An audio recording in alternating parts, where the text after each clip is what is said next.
What did we learn from Floyd Shivambu's interview with smwx Walsh? I conceptualized the economic freedom fighters, the name, the references of commissars, commander-in-chief, the 7 cardinal pillars, the founding manifesto.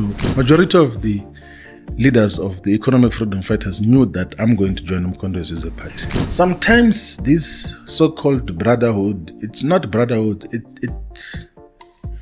it borders on gangsterism. If this government of neoliberal unity persists for a longer period of time, there will be a very thin line between the ANC and the Democratic Alliance. There will be one thing. We learned that Floyd Shivambu is a raging, flaming, humongous communist. Of course you knew that. And if you didn't, now you know. There is no doubt, there is no going back. He is the one after the election that tried to unite a far-left caucus, including the ATM, the MK, and the EFF, which he has now left. He is now with the MK, and in my view, he will regret that because the MK is going nowhere.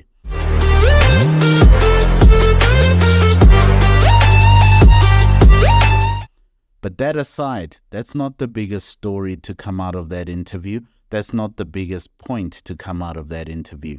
The biggest point to come out of that interview is that Floyd Shivambu is a communist, and communism is not about the people. It hates the people. It's about the leaders gaining as much power and money as they can for the leadership class, which is the elite class, and everyone else can be peasants and serfs. What do we know about communism, Floyd Shivambu's religion? Communism, we know this, has failed everywhere it has ever been tried. It has torn down countries and is a death cult that murders people and starves populations. It is economically inefficient. It is probably the most economically inefficient system you could use. It requires central planning, which has proved to be unable to efficiently allocate resources. A lack of price mechanisms lead to shortages and surpluses in all the wrong places. For example, the Soviet Union under communism had chronic food shortages despite having some of the world's most fertile agricultural soil and a very large population to work those fields. Production quotas led to poor quality goods and waste. What else do we know about communism? Communism violates every human right you can think of. It mass imprisons people in gulags and labor camps. Welcome to China and North Korea. It has a systematic suppression of dissent, so if you even talk funny about the leader, you're going to a prison somewhere, thank you Cuba. Restrictions on freedom of speech, religion, and movement. So you become a person who can't voice their own opinions, you become an atheist whether you want to be or not, and you can't go where you want to go. Welcome to the killing fields of Cambodia and the purge in the Soviet Union. This is what Floyd Shivambu believes, and if he thinks it's going to end up in anything but that, he's fooling himself. Look at every single place communism has been tried after colonialism here in Africa.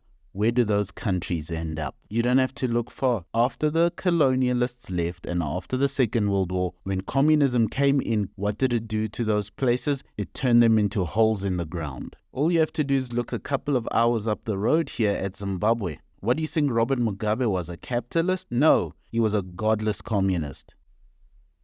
We now have a course on Teachable.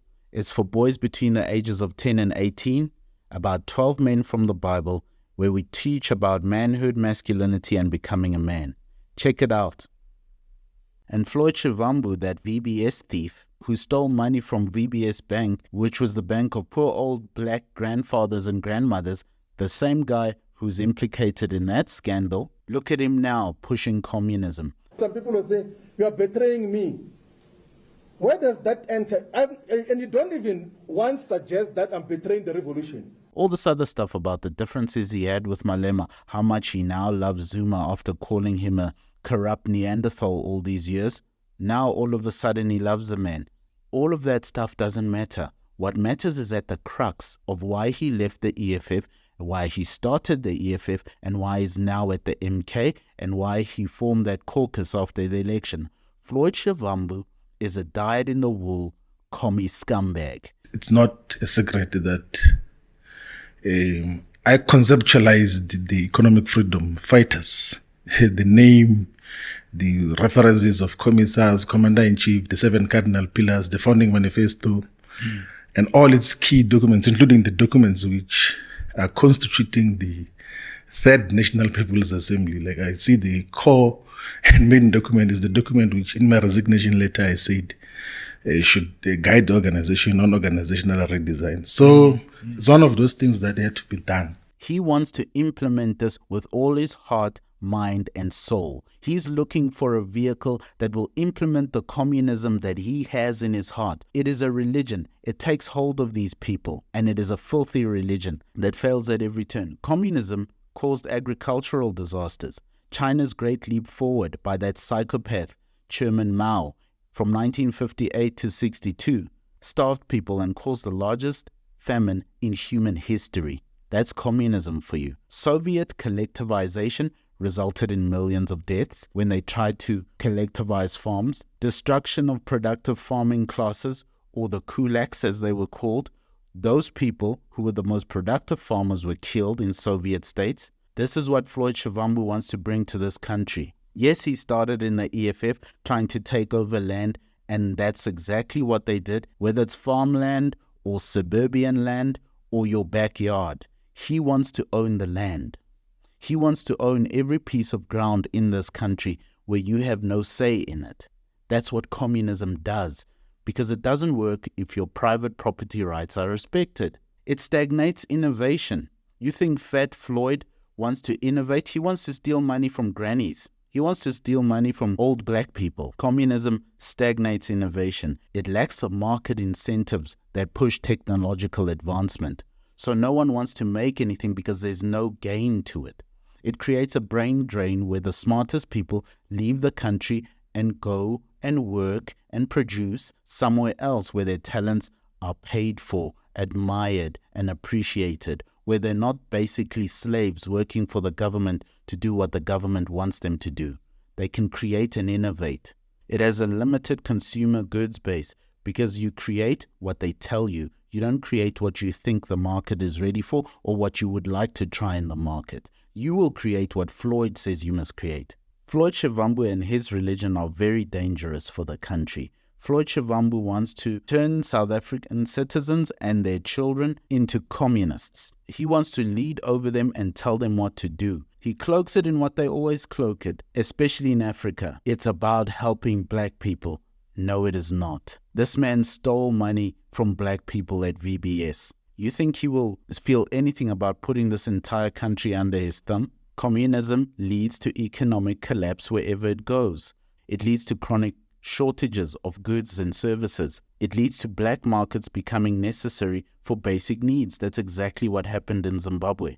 It has the inability to compete with capitalist economies, and it starts to fail drastically. How did China turn around? When it turned its economy to a capitalist economy, it turned its economy to capitalism, and then the whole country switched on. And after decades of psychopaths like Chairman Mao leading them to hunger and death, they started to turn around and become one of the most high-tech countries in the world. Now they will trip over themselves because they need to get rid of the communism once and for all. Half communism and half capitalism won't work. You have to choose one. Communism, death and starvation. Capitalism, human flourishing and freedom. If they don't choose one, they will trip over the communism. South Africa is in that stage as well. We are mixed. We need to get rid of the Floyd Shivambu ideologies in this country. The sort of religion that is communism leads to social mobility barriers for people, actually. It will not help black people. It will not help colored people. It will not help Indian people. It will not help white people. It won't help anyone. It will help Floyd Shivambu and that old decrepit Jacob Zuma. It is a permanent affirmative action on everyone. It makes everyone poor.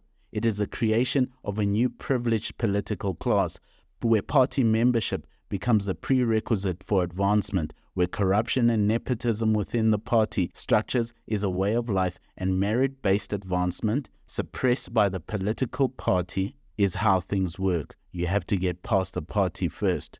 Some may say we're already there in South Africa because that's how a lot of it works here in South Africa, and that's exactly what happened in Zimbabwe. If you weren't ZANU, you were poor. And Floyd Shivambu wants to take it into an Floyd Shivambu-led thing that is communist.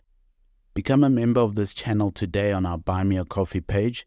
You'll get exclusive members-only content, which are courses 15 to 30 minutes long. We add a new one every single month on various topics linked to the channel. When you're a member, you get access to all of them on our Buy Me a Coffee page. Check it out. The link is in the description. Subscribe to the channel or you'll be forced to join the MK party and become their most vigorous and fierce member, like the Mama Joy of the MK. You think the most important thing about that interview is all the shenanigans with the EFF and the MK? No, it's that Floyd Shivambu is the High Priest of South Africa, is the Chief Rabbi of South Africa when it comes to communism. And then got to realize that the manner in which he was persecuted is linked broadly to the bastardization and criminalization of progressive left politics globally. Like, it's more or less the same thing that was done to President Lula in Brazil.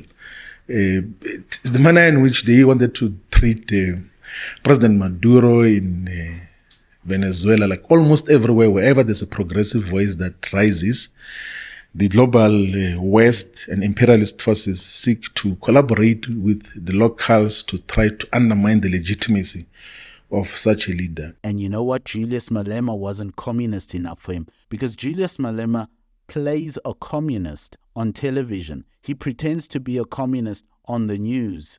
But for Floyd, it's a religion. The political tectonic plates are shifting in the Economic Freedom Fighters Party. Its Deputy President, Floyd Shivambu, has left the Red Berets in an unexpected turn of events. He drafted a letter to party leader Julius Malema explaining that he will not be renewing his party membership. Greetings, Comrade President. Communism destroys cultures. It destroys historical sites and artifacts because it can't give you a past. You have to believe in the party. You can't respect what came before you, your fathers and their fathers. You have to respect the fathers of the party. It suppresses religious practices. It forces you to homogenize and gets rid of all differences of opinion or thought, and you lose your tradition and customs. It uses the military to suppress you and uses excessive military spending to quell the citizenry. It has deep administrative inefficiency everywhere, with massive bureaucracies being created. That's what gridlocked India for all those years. It leads to corruption becoming systemic and the inability to adapt to changing conditions for that country, where decision-making creates a paralysis due to the centralization of things. Yes, communism is a failure, and if people like Floyd Shivambu are allowed to continue, that is exactly what they want to institute here. Right now, we flirt with communism every single day. We have a sort of a mixed mentality about it. Floyd Shivambu wants us to be communist. Communism brings widespread poverty despite its promises of equality. It creates mass immigration. Look at Zimbabwe again.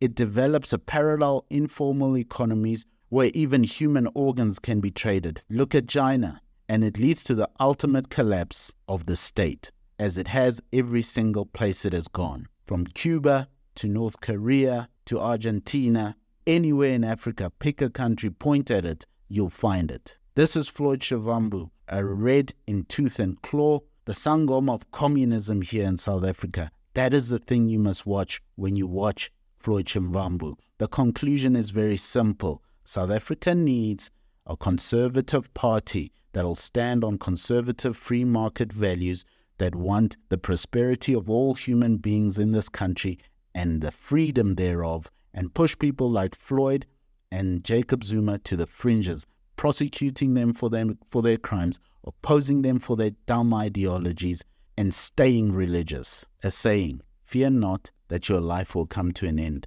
but rather that it shall never have a beginning. John Henry Newman. If we allow people like Floyd and other communist freaks to take over, the lives of our children will never begin. They will be controlled from cradle to grave, and they will starve every single day of their life. Because to control people, one of the elements is to starve them. I recommend we resist Floyd Shivambu. He is not a good leader, and he is not a good person. He is a communist. I'll never betray the revolution. That's just not South Africa. The case is closed, my friend. We are not communists here in this country. And what we need is a conservative party to push those sort of people out and make sure our young men grow up to be competent, free, and productive. Amen. Thank you for listening. If you dare, buy us a coffee. The link is in the description.